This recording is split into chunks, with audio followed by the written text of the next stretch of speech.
पर्यावरण एवं पारिस्थितिकी, इसमें विषय सूची क्या है? इसमें पर्यावरण पढ़ेंगे और पर्यावरण प्रदूषण पढ़ेंगे, जलवायु परिवर्तन संबंधी अवधारणाएं पढ़ेंगे। और पर्यावरण सूची में क्या पढ़ेंगे? जैवमंडल, बायोम, पारिस्थितिकी और पारिस्थितिकी तंत्र, पारिस्थितिकी तंत्र के कार्य पढ़ेंगे। पारिस्थितिकी तंत्र में पदार्थों का संभरण पढ़ेंगे। पर्यावरणीय अनुकूलन पढ़ेंगे। पर्यावरण प्रदूषण में देखिए पर्यावरण प्रभाव आकलन पढ़ेंगे। भारत में पर्यावरणीय संरक्षण पढ़ेंगे। जैव विविधता पढ़ेंगे। भारत में जैव विविधता का संरक्षण पढ़ेंगे। जलवायु परिवर्तन अवधारणा में क्या पढ़ेंगे? भारत एवं जलवायु परिवर्तन। जलवायु परिवर्तन से जुड़े संगठन पढ़ेंगे। ओजोन क्षरण पढ़ेंगे। अम्लीकरण पढ़ेंगे। सतत विकास पढ़ेंगे। सतत कृषि मृदा। भारत में पर्यावरणीय संगठन आंदोलन, पर्यावरण पर अंतर्राष्ट्रीय संगठन, नवीकरण ऊर्जा, ये सब पढ़ेंगे। देखिए पर्यावरण एवं पारिस्थितिकी शुरू करते हैं। ऐसे शुरू करेंगे। पर्यावरण क्या है? अर्थ किसी जीव के चारों ओर का आवरण, जीव के जीवन के लिए आवश्यक दशाओं का योग। पर्यावरण फ्रेंच भाषा के इन्वायर से बना है ये। पर्यावरण संरक्षण अधिनियम 1986 क्या कहता है? किसी जीव के चारों ओर जैविक अजैविक कारकों के योग से निर्मित क्षेत्र जिसमें जीव अंतःक्रिया करता है पर्यावरण कहलाता है। एक व्यक्ति हुए हैं बहुत बड़े पर्यावरणविद हुए हैं, ट्रांसले, ये कह रहे हैं किसी जीव के चारों ओर उन दशाओं का योग जिसमें वह रहता है पर्यावरण कहलाता है। पर्यावरण बराबर जीव विकास बराबर दशाओं का योग। सुनील सर क्या कहते हैं? जीव के चारों ओर का आवरण, यह आवरण दो चीजों से मिलकर बना होता है, जैविक घटक और अजैविक घटक। जैविक घटक में भैया घास, पेड़ पौधे, जंतु, तो जंतु जगत और पादप जगत आ गया। अजैविक में सूर्य प्रकाश, वायु, जल, मिट्टी, पोषक तत्व आदि। देखिए जीव विकास के लिए जैविक और अजैविक कारकों में संतुलन जरूरी है। संतुलन बहुत ज्यादा जरूरी है, ये समझ लीजिए।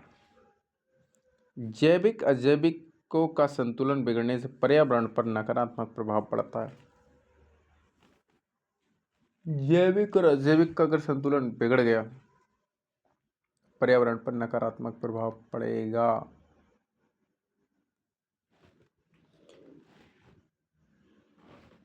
पर्यावरण के घटक जो हैं जैविक और अजैविक, इनके बारे में और थोड़ा सा देखिए कैसे क्या सामूहिक रूप से इनके सामूहिक रूप से जीव विकास निर्भर करता है। जैविक घटक में वनस्पति तथा जंतु, वनस्पति में घास तथा वृक्ष, जंतु में छोटे बड़े सभी जीव। अजैविक में स्थलीय, जलीय, वायुमंडलीय। अब स्थलीय में मिट्टी हो गई, चट्टान हो गए, पोषक तत्व हो गए। जलीय में जलीय पोषक तत्व हो गए। इनके सामूहिक रूप से जीव विकास होता है, सामूहिक रूप से।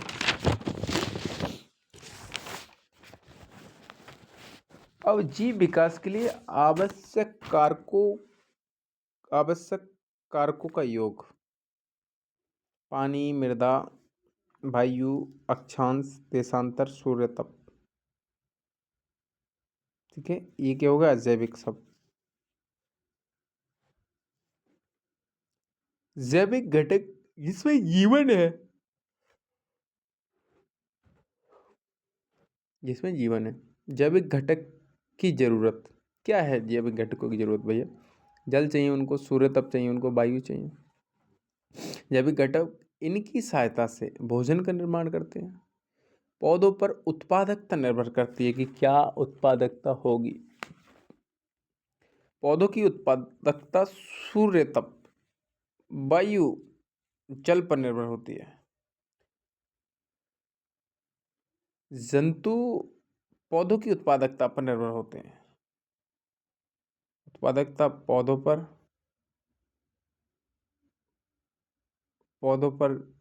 पौधे सूर्य तप पर और जंतु पौधों पर। अब एक शब्द आ रहा है अनुक्रमण।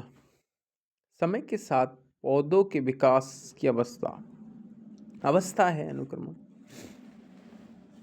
पहले चट्टान होगी, फिर मिट्टी बनेगी, फिर उसमें घास आएगी, झाड़ियाँ आएंगी, पेड़ पौधे आएंगे, क्लाइमेक्स पौधों की प्रजाति आएगी। पौधों के प्रकार हाइड्रोफाइट अधिक जल वाले क्षेत्र में विकसित होते हैं। मेसोफाइट सामान्य नमी वाले क्षेत्र में विकसित होते हैं। हेक्सोफाइट गर्म मरुस्थल में।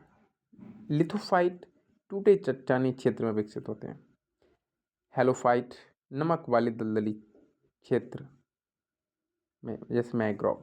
हेलियोफाइट सूर्य के तीव्र प्रकाश में विकसित होते हैं। Heliophyte, oh my God. शैडोफाइट छाया की जरूरत होती है इनको। पैसेवोफाइट रेतीली कमजोर भूमि पे। अब देखिए हेक्सोफाइट जो मरुस्थल में होते हैं वो 20 डिग्री अक्षांश पर खूब होते हैं उत्तरी की तरफ। अब वो जो हाइड्रोफाइट है विषुवत रेखा पे ज़्यादा होते हैं। अधिक जीव जंतु होंगे यहाँ पर, अधिक जैव विविधता होगी, विषुवत रेखा पर अधिक उत्पादकता होगी। अब जैविक घटक में क्या होगा, उत्पादक होंगे, जंतु होंगे और अपघटक होंगे। देखिए इनका भी समझिए। पौधों की उत्पादकता पर पर्यावरणीय स्थायित्व निर्भर करता है।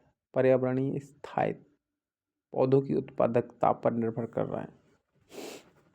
उत्पादकता कम होने के वर्तमान कारण जनसंख्या, निर्भरीकरण, परिवहन, मांसाहार, जंतु भोजन के लिए पौधों पर निर्भर रहते हैं।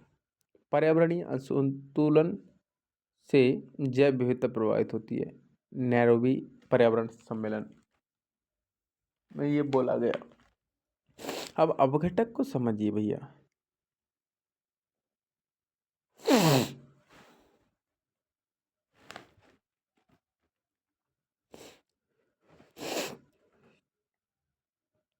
अब अपघटक अवशेष को मूलभूत अवयवों में तोड़ते हैं बेचारे। जीव के शरीर में उपस्थित जटिल रासायनिक तत्वों को सरल रासायनिक तत्वों में बदल देते हैं। ये अपघटक सरल रासायनिक तत्व मिट्टी में मिला दिए जाते हैं। अपघटक पर्यावरणीय चक्र चलाते हैं। अपघटक पर्यावरणीय चक्र भी चलाते हैं ये। अच्छा, अपघटक पर्यावरणीय सफाई करते हैं। अपघटक के शरीर से रासायनिक तत्व निकलते हैं जो अपघटन क्रिया को तेज कर देते हैं। अब देखिए क्या बोला है। फर्टिलाइजर प्रयोग अपघटकों की मृत्यु का कारण बन रहा है। फर्टिलाइजर अपघटकों को मार रहे हैं। जीवों पर अजैविक कारकों का प्रभाव, जो जीव हैं उन पर अजैविक कारकों का प्रभाव क्या है। अच्छा, वायु का, जल का, प्रकाश का, पोषक तत्वों का। देखिए वायु निश्चित अनुपात में गैसों का मिश्रण है।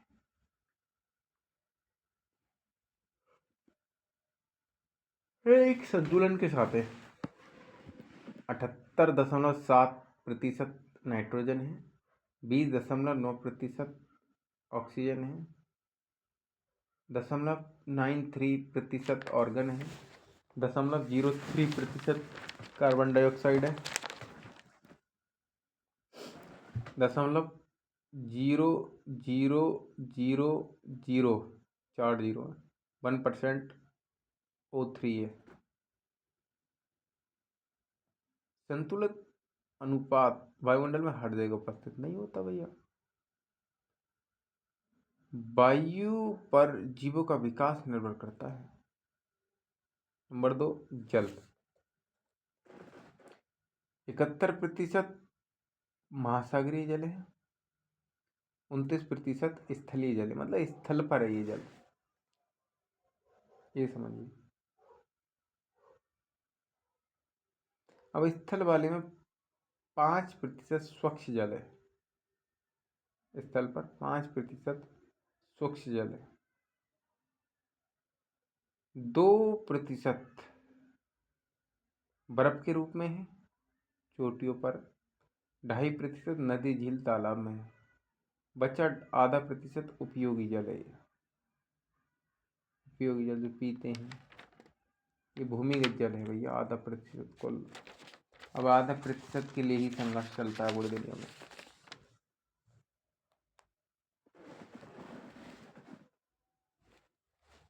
इकहत्तर प्रतिशत महासागरीय जल था, उसमें भी भैया 97.5% खारा है। अब ये बात करते हैं हमारा 0.5%, 0.5% जो उपयोगी है, जीव जंतु द्वारा जल प्राप्ति के लिए प्रतिस्पर्धा। 0.5% जल प्रदूषण के कारण पर्यावरणीय प्रभाव बढ़ रहे हैं।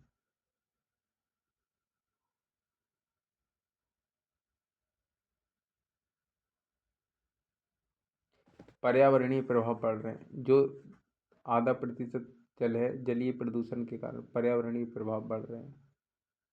जल पर पर्यावरणीय विकास निर्भर करता है। पर्यावरणीय संरक्षण में जल संरक्षण होता है। अब प्रकाश कैसे प्रभावित करता है, देखिए, सूर्य से प्राप्त होता है, लघु तरंगों के रूप में प्रकाश प्राप्त होता है। इनकी तरंग दैर्घ्य 100 नैनोमीटर से 400 नैनोमीटर तक होती है। किरणें कितनी उसमें आती है, कॉस्मिक किरणें, एक्सरे किरणें, पराबैंगनी किरणें। किरणों में प्रकाश तथा ऊष्मा दोनों होती है। GHG उत्सर्जन के कारण ऊष्मा अंतरिक्ष में वापस नहीं हो पाता, इसलिए ग्लोबल वार्मिंग जन्म ले लेती है। सूर्य प्रकाश पर प्रजनन, पुष्पन आदि क्रिया निर्भर करती है। सूर्य प्रकाश जलीय जीवों के लिए आवश्यक है। जलीय प्रदूषण, प्लास्टिक, फर्टिलाइजर आदि से जलीय जीवों के विकास को प्रभावित करता है। सूर्य प्रकाश समुद्र में 200 मीटर तक ही पहुंच पाता है, इसलिए यहाँ अधिक पादप होते हैं। 400 मीटर या इसके नीचे उपभोक्ता रहते हैं, ऊपर आ जाते हैं, पौधों को खाते हैं। अब हमारा लेक्चर नंबर 40 में परिस्थिति की इकोलॉजी। इकोलॉजी पढ़ रहे हैं हम, इकोलॉजी।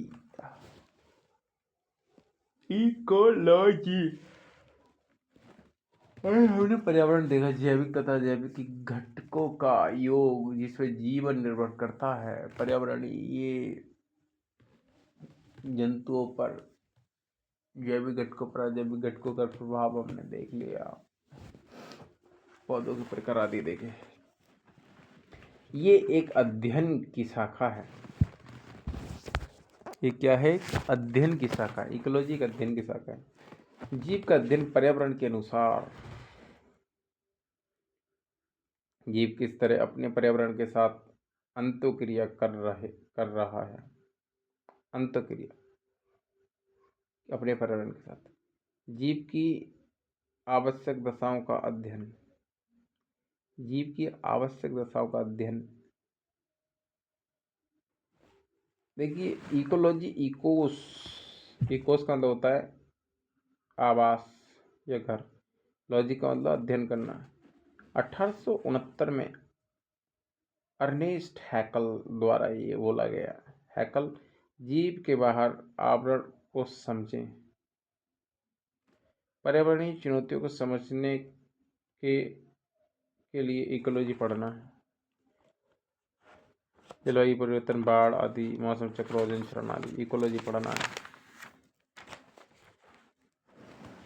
हाँ, तो इकोलॉजी देखा। अब पारिस्थितिकी तंत्र किसी निश्चित क्षेत्र में जैविक अजैविक घटक मिलकर क्रियात्मक इकाई संरचना का निर्माण करते हैं, उसी को पारिस्थितिकी तंत्र कहते हैं। मतलब किसी निश्चित क्षेत्र में जैविक तथा अजैविक घटक मिलकर क्रियात्मक इकाई या संरचना का निर्माण करते हैं, उसको ही पारिस्थितिकी तंत्र कहते हैं। पारिस्थितिकी तंत्र एक क्रियाशील इकाई है। हर क्षेत्र का पारिस्थितिकी तंत्र अलग अलग होता है।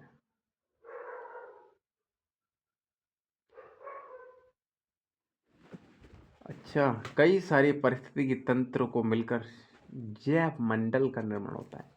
कई सारे पारिस्थितिकी तंत्र मिलकर एक जैव मंडल बनेगा। जैव मंडल एक बड़ी अवधारणा है। अच्छा, पारिस्थितिकी तंत्र में उत्पादक, उपभोक्ता और अपघटक होते हैं। हर परिस्थिति तंत्र की उत्पादकता अलग अलग होती है। उत्पादक, उपभोक्ता और अपघटक। एग्जाम हॉल पहले ऐसे क्वेश्चन बाद में है। ओके, अलग अलग परिस्थितिकी तंत्र। जीवों का काम करने का वातावरण, इकोलॉजी, इकोसिस्टम। अब देखिए, इकोसिस्टम स्थलीय, जलीय, विषुवत रेखा वन क्षेत्र, मानसूनी वन क्षेत्र, टैगा वन क्षेत्र, ये सब पारिस्थितिकी तंत्र है। घास के मैदान, सवाना, प्रेरी, मरुस्थल, सहारा घाट। अब जलीय में देखिए, स्वच्छ जल क्षेत्र, तटीय जल क्षेत्र, प्रवाल भित्तियाँ, ये भी सब प्यारे बच्चों, ये सब इकोसिस्टम है। स्थल में क्या क्या है? मरुस्थल क्षेत्र, वन क्षेत्र। अब वन क्षेत्र में कौन कौन से पारिस्थितिक तंत्र हो गए? विषुवतीय वन क्षेत्र, मरुस्थलीय वन क्षेत्र, टैगा वन क्षेत्र, घास के मैदान, सवाना वन क्षेत्र, प्रेरी वन क्षेत्र। जलीय में स्वच्छ जल क्षेत्र, तटीय जल क्षेत्र, प्रवाल भित्तियाँ। अब लेक्चर नंबर 5, इकोसिस्टम में उत्पादक, उपभोक्ता और अपघटक होते हैं। ये बात पहले ही बोल दी। हर सिस्टम की उत्पादकता अलग अलग होती है, क्योंकि अलग अलग उत्पादक होते हैं उसमें। अच्छा, यही बात हमने बोल दी भैया। विषुवत रेखा से ध्रुवों की ओर जाने पर उत्पादकता घटती है। इसके पीछे कारण है जैविक कारक, अजैविक कारक। वनस्पति पोषण स्तर, उत्पादकता का प्रथम पोषण स्तर।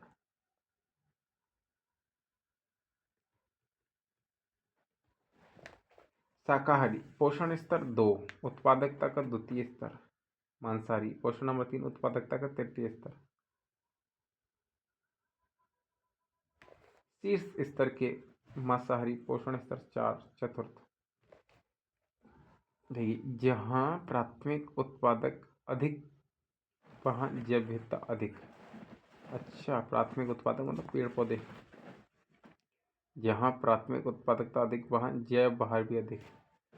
जैव भार अर्थात निर्भर जीव का अधिक होना।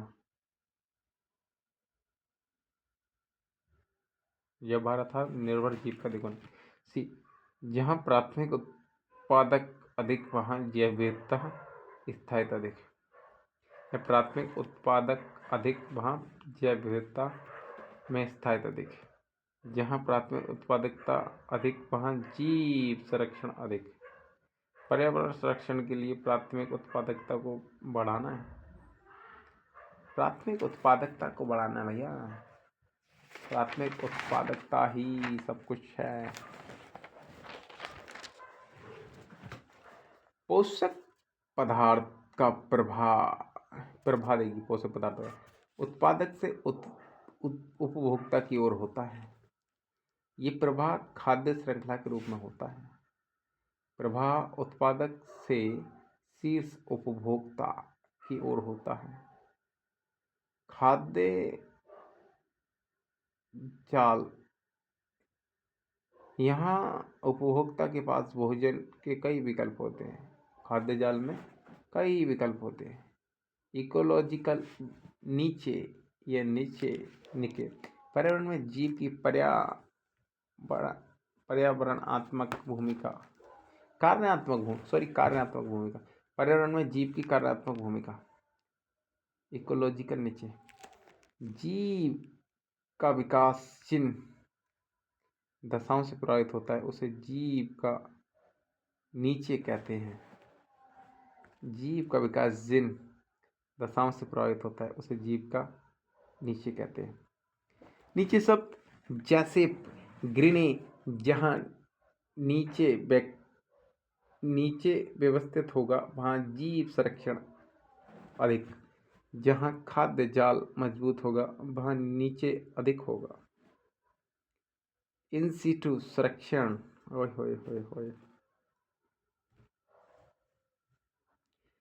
जैव विकास के लिए आवश्यक दशाएं को उपलब्ध करा के संरक्षण करना। जैव विकास के लिए आवश्यक दशाएं जैसे भौतिक आवश्यक दशाएं। अब एक्सी2 इकोटॉन संक्रमण क्षेत्र, दो या दो से अधिक पारिस्थितिकी तंत्र आपस में मिलते हैं,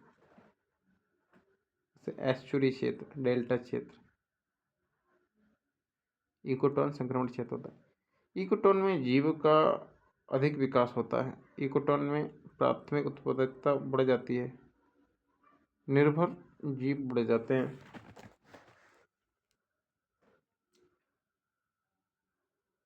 कीटोन स्पेसीज कौन कौन सी?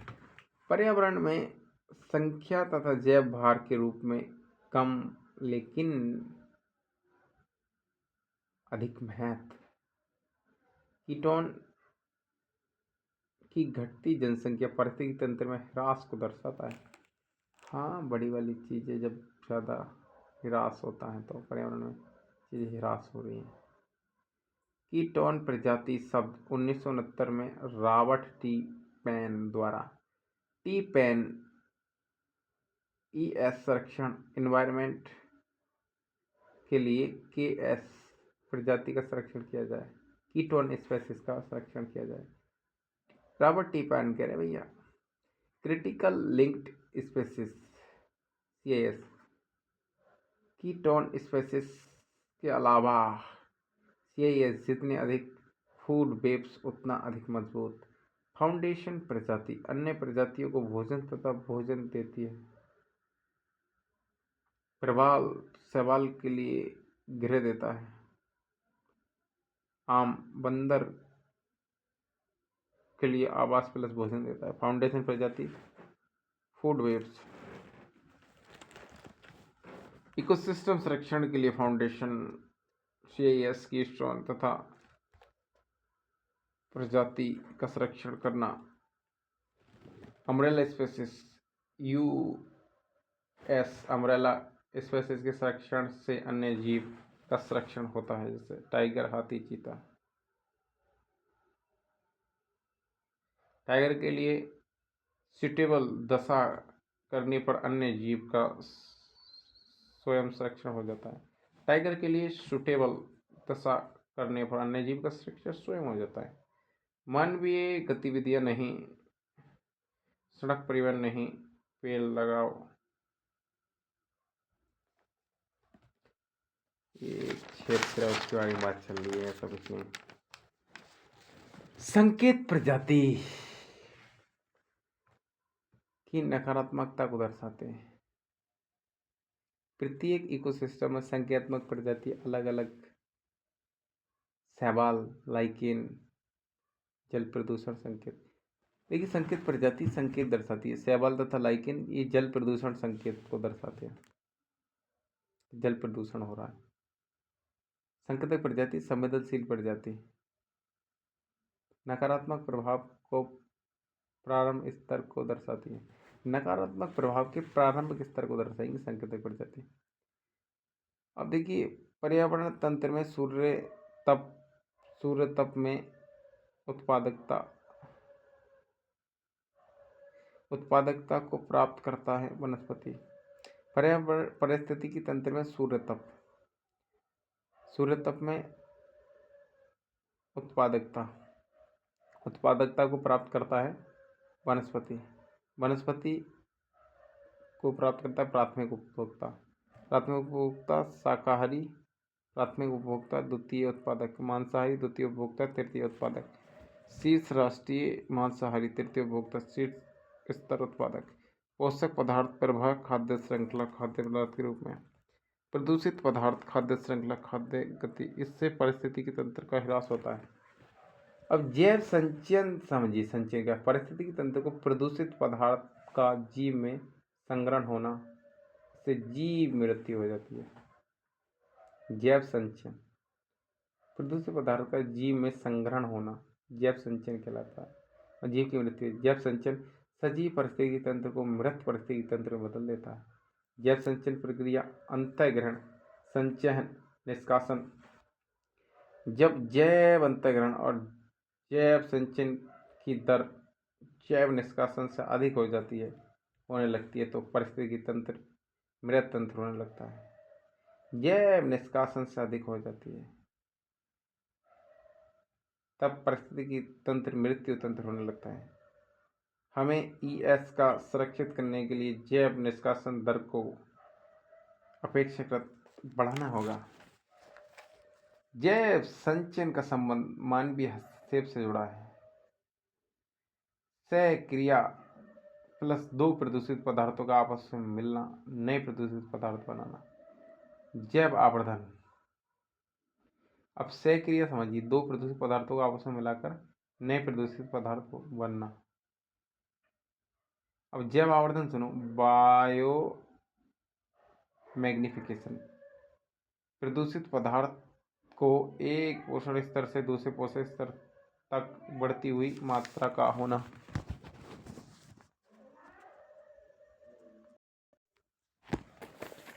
जैव आवर्धन बायो मैग्निफिकेशन एक प्रदूषित पदार्थ को एक पोषण स्तर से दूसरे पोषण स्तर तक बढ़ती हुई मात्रा का होना। जैव बायोफिकेशन। पारिस्थितिकी तंत्र का विकास। अब ये समझेंगे पारिस्थितिकी तंत्र का विकास कैसे होता है, ये है समझने वाला।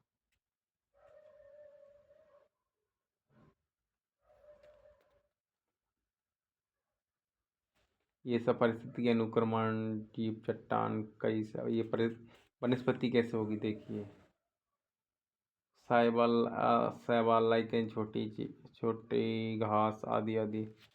फिर क्लाइमेक्स अवस्थाएं होंगी फिर इनकी, और आदि आदि सब चीज़ होंगी। सहयोगिता होगी, जलीय चक्र आदि ये सब होगा। पोषण तत्व होगा, वो पढ़ेंगे कल। आज हमने पारिस्थितिकी तंत्र पढ़ा, पर्यावरण पढ़ा, आदि आदि ये सब चीज़ें पढ़ी। अच्छा लगा, बहुत बढ़िया लगा। प्रजातियाँ आदि आदि सब चीज़ें पढ़ी सांकेतिक के रूप में। अब पारिस्थितिकी तंत्र का विकास कैसे होता है इसमें देखिए, वनस्पति, जंतु, अनुक्रमण, प्राथमिक, द्वितीय, बिल्कुल शुरू से पढ़ेंगे। अवस्थाएं पढ़ेंगे इसकी। पोषक तत्व चक्रण पढ़ेंगे, पोषक तत्व का चक्रण कैसे, जल चक्र पढ़ेंगे, ठीक है। नाइट्रोजन चक्र पढ़ेंगे, ठीक है। कार्बन चक्र पढ़ेंगे, ठीक है। 13-14 अनुकूलन उधर पढ़ेंगे फिर अनुकूलन में, ठीक है। जैविक तथा जैविक द्वारा निर्मित विभिन्न प्रकार के परितंत्र। कौन कौन से परितंत्र बने, जलीय परितंत्र पढ़ेंगे, ओके, ठीक है। जलीय जीवों को प्रभावित करने वाले कारक पढ़ेंगे, ठीक है। Lecture 16, 17, 18, 19, 20 by PPT। चलिए, जलीय जीवों को प्रभावित करने वाले कारक पढ़ेंगे, ठीक है। जल का तापमान पढ़ेंगे, ठीक है। पोषक तत्वों के आधार पर जलीय परितंत्र का वर्गीकरण पढ़ेंगे। अच्छा, सुपोषण कारक पढ़ेंगे, 3 बच्चे। अब बायोम का पिरामिड पढ़ेंगे। अब भैया जलीय परितंत्र का मैंग्रोव वन तंत्र पढ़ेंगे, मैंग्रोव वन तंत्र पढ़ेंगे।